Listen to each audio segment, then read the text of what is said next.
Hola, hola, hola, hola, ¿me escuchás? Hola, sí. Ay, Pablo Veloso, hoy tengo unos líos con estos botones.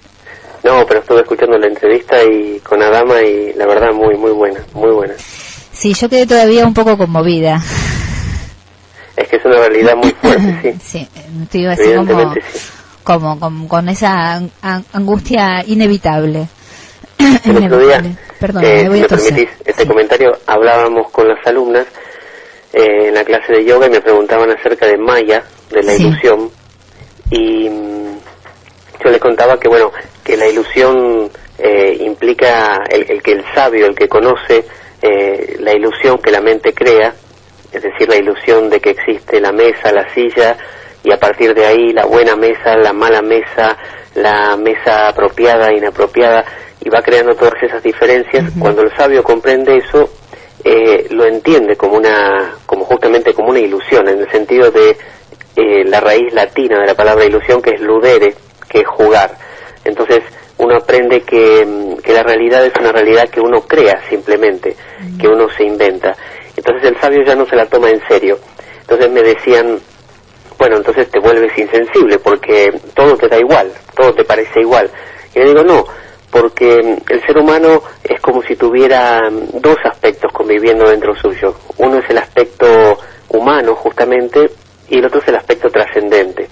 Dentro del aspecto humano, que en latín le llaman el subspecia temporis, es la mirada del tiempo, uno, claro, ve al africano, al otro, al cualquiera que está al lado de uno sufriendo, y se conmueve y le duele realmente en el corazón, y trata de hacer todo lo posible por ayudar.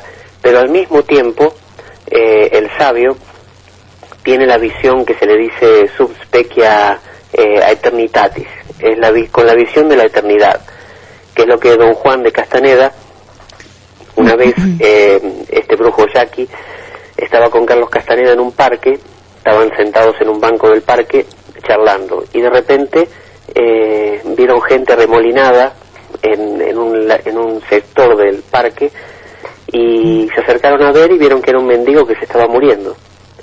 Y la primera impresión de Castaneda fue ponerse muy mal, de Carlos Castaneda, de sentir esa empatía que todo ser humano siente. Entonces don Juan le dio un golpe en la espalda, que era la manera que él tenía de hacerle cambiar de perspectiva, porque decía él que así le movía el punto de encaje, es decir, justamente esta visión de las cosas, y Castaneda empezó a ver a la tumbadora. Y la tumbadora, decía don Juan, que es una fuerza que, como rueditas, que recorren al ser humano todo el tiempo, alrededor como si fuera del aura, y recorren a todas las cosas, buscando un lugar donde meterse. Y cuando hay una fisura en el huevo luminoso de un ser humano, en el aura, es decir, cuando llega el momento de la enfermedad o de la muerte, la tumbadora se mete y destruye el huevo luminoso y la persona muere. Sí. Entonces, ver la tumbadora funcionando era una maravilla, y mirar como miraba antes Castaneda era terrible. Entonces don Juan le proponía, él le llamaba cambiar los ojos, cambiar la mirada, cambiar los ojos. Entonces dice que don Juan, que el brujo ve la realidad como todo el mundo, pero cuando él quiere o porque puede, cambia los ojos de vez en cuando y empieza a ver con la otra mirada.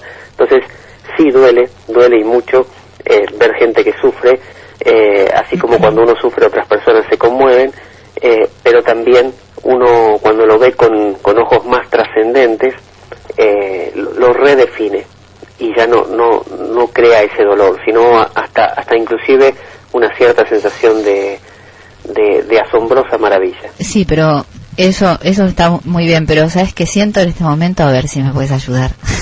Es a cómo uno se moviliza, más allá de ver el dolor de quien sufre, sino más allá de eso, ver toda esa maraña de injusticia que hay detrás, llamada poder, llamado político, llamado economía, llamado toda esa maraña de basura que manosea al ser humano, y ese es el cuento interminable, el nunca acabar, porque uno desde el lado más humilde, como Adama, ¿no?, que viste cómo entró, Sí. Y con toda esa ilusión, y como muchos que entran, muchos inmigrantes, que entran con esa ilusión, y decir, a mí me pareció muy fuerte, mira, decir, por empezar, voy a lo básico, no voy a profundizar tanto, a lo pequeñito, que un senegal tenga que trabajar, o sea, o ganarse el peso para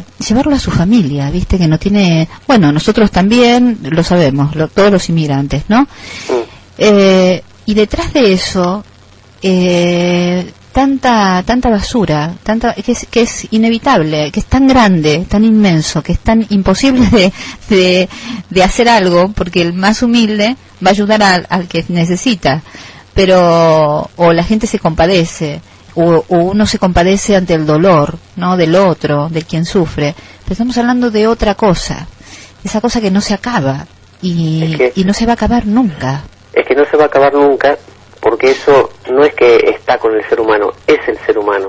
El ser humano es así. El ser humano crea líneas limítrofes, crea demarcaciones, crea separaciones, porque el ser humano es definición. El ser humano necesita saber quién es a través de trazar una línea. Y esa línea implica a veces lastimar al otro, por ejemplo, excluir al otro, aplastar al otro. Y no es solo una particularidad de Europa. Cuando los europeos fueron a Argentina, y vos lo sabés, con el sueño de hacerse la América, fueron explotados por los argentinos, porque abusaron. El ser humano siempre abusa del que está en menor posibilidad, y abusaron de los europeos, todos los inmigrantes, españoles, italianos, rusos, judíos, todos los que llegaron fueron abusados, se los hizo mal vivir en esas casillas tan apretujados, no comían bien, trataban de enviar ese dinero a sus familias que todavía estaban en Europa, porque habían ido en la mayoría hombres, padres de familia, y con mucho esfuerzo lograron traer algunos a su familia, la misma realidad de los que viven acá. Y tampoco hay un país o una cultura idílica, porque uno piensa, bueno, los aborígenes americanos antes de la llegada de los españoles o de los ingleses a Norteamérica eran puros. No, también los incas abusaban por ser muy poderosos, o los aztecas, dominando y subyugando a otros pueblos y tratándolos como esclavos y maltratándolos, con sus particularidades culturales, pero también lo hacían.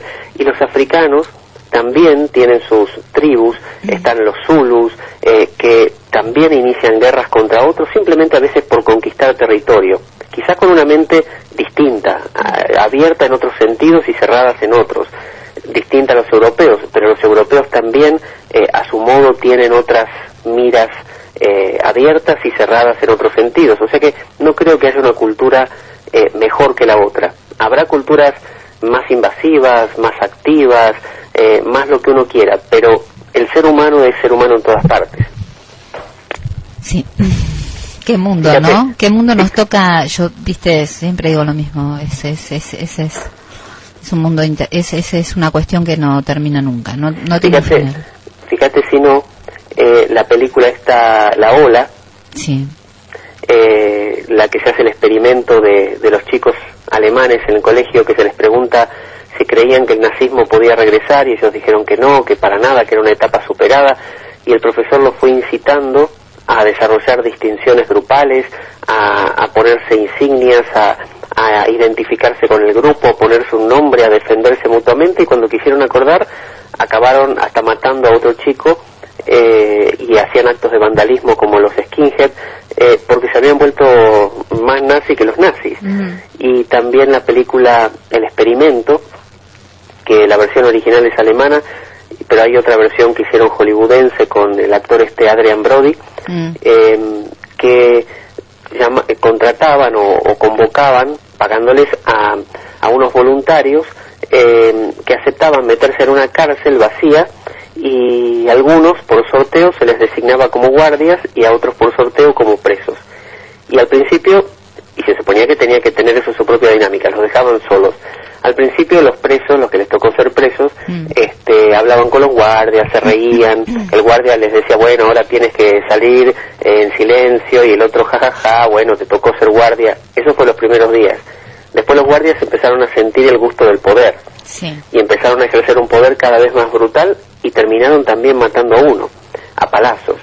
Entonces, después los dejaron salir, y fue una historia real, está basado en hechos reales. Los dejaron salir y esa gente no podía creer lo que había hecho. No podía creer al volver a la sociedad lo que había hecho solamente por subirse al caballo de un rol.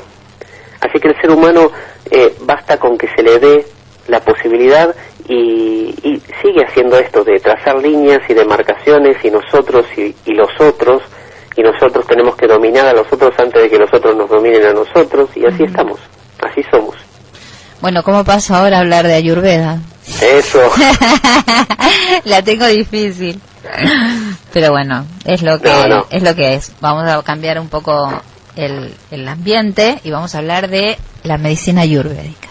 La medicina ayurvédica, muy bien. Antes que nada, yo quiero agradecer en el aire, no solo porque sos mi compañero de vida, mi amor, en lo personal, sino porque siempre me das así tanta idea de arte, como que me canalizas ese mi lado artístico, mi lado de involucrarme, y me das todas las herramientas, así que bueno, quería agradecértelo públicamente. Muchas gracias.